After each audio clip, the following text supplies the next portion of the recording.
Well, thank you very much. It's a truly honor for me to be here, and for me personally, and also in the name of my association, which is the Spanish Digital Economy Association. Just for information, we have 540 members in Adigital, which is the biggest association of its kind in Europe. There's no any association like Adigital in Spain. And just for your information, we have members like, of course, Cremades is a prominent member of, and Cabify as well.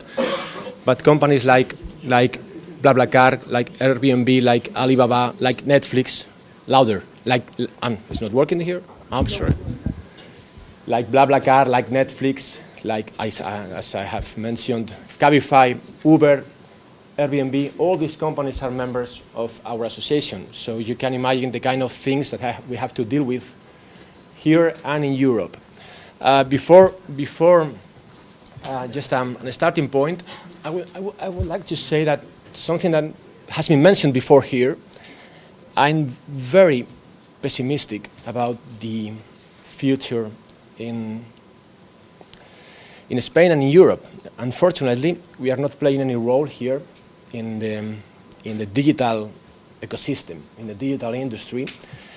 And if we miss that train, if we miss this opportunity, it's going to be very painful for us. It's going to be very painful for our societies, especially for Spain. I mean, for instance, in terms of unemployment. Anna was saying that Cabify is one of the best examples of what we have to do here in Spain, or what we need to do here in Spain, or here in Europe. A company, a platform, able to compete with all these platforms globally.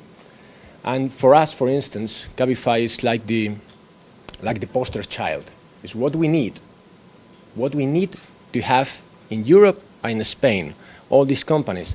And unfortunately, what they are facing now in some of these markets, and especially in Spain, it's just troubles in some way.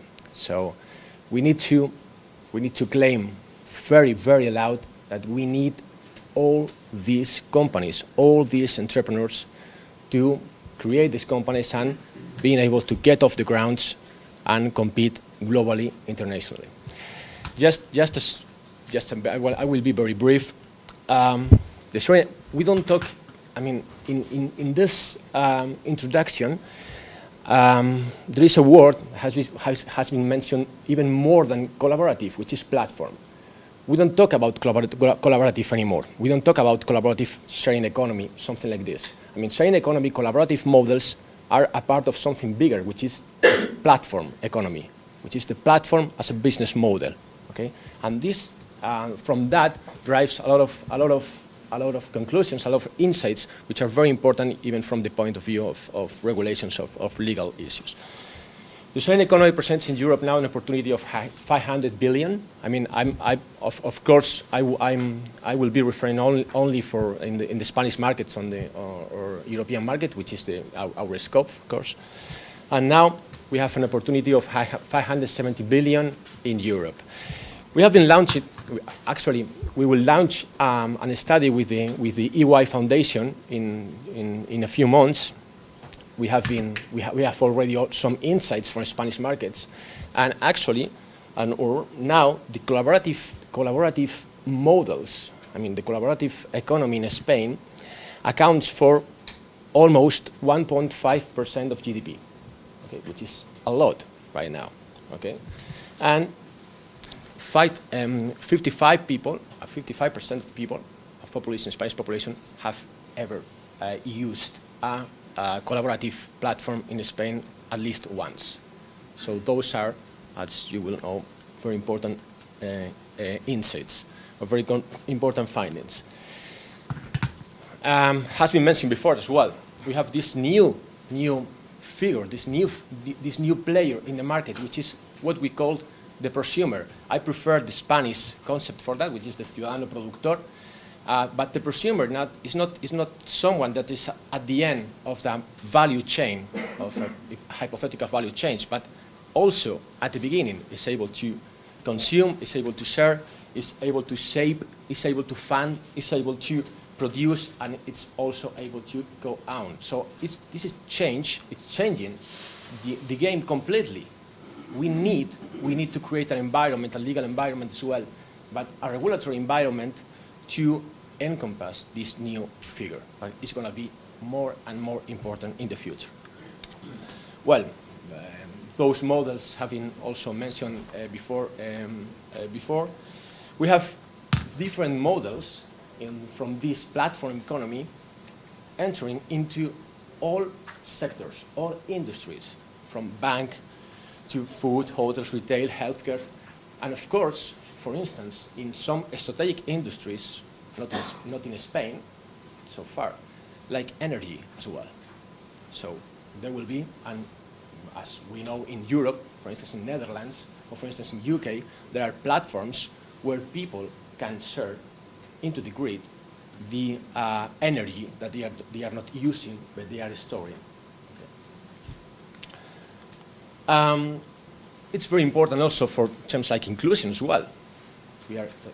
Most of these platforms are using for, or are most of the users are in Spain specifically people from some excluded segment of the populations, like elderly people.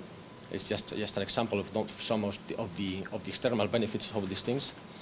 And I will be very brief.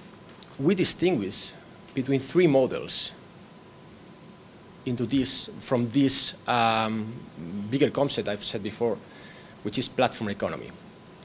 Those three models are collaborative economy, on-demand economy, and access economy.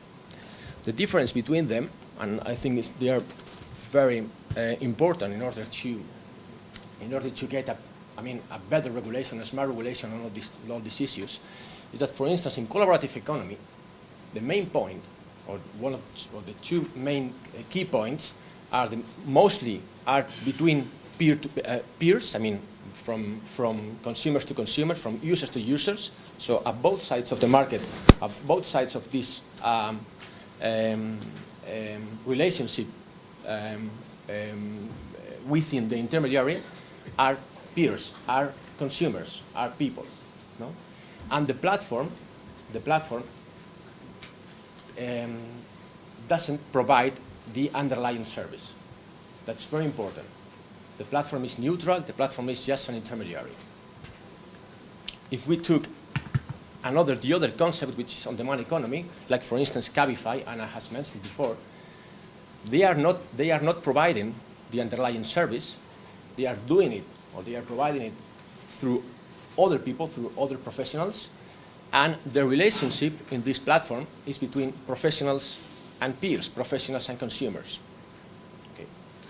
And the other model, which is called access economy, the platform actually is providing the underlying service. In Spain, for instance, and mostly in Madrid, within the mobility sector, we have some companies like this, like Car2Go, like eMove, like all these companies providing this service in the city of Madrid and other cities in Spain. So from here, from this perspective, if the platform provides or does not provide the underlying service, is where, in our opinion, starts the discussion about the regulation of all these models. Of course, it has been mentioned before as well. All these companies are under the e-commerce directive, regulated under the e-commerce directive, especially which comes to the liability regime. And if we want to change something, if we want to regulate something about it, we have to open the discussion about the e-commerce directive. We have to open the discussion about the internet laws in the local markets. And of course, the main problems are, or the main issues regarding platforms are basically labor issues and taxation issues as well. So we have to look at it very carefully. But just to finish, this is an opportunity for Spain, this is an opportunity for Europe, this is an opportunity for all countries, in our opinion, but we have to be proactive in this, with this new economy. We need to be proactive, not reactive. What is happening right now in Europe is that governments, regulators, are leaving this to courts, in the case of Spain, are leaving this responsibility in judges. So we are, in our opinion, missing this train, missing this opportunity. So thank you.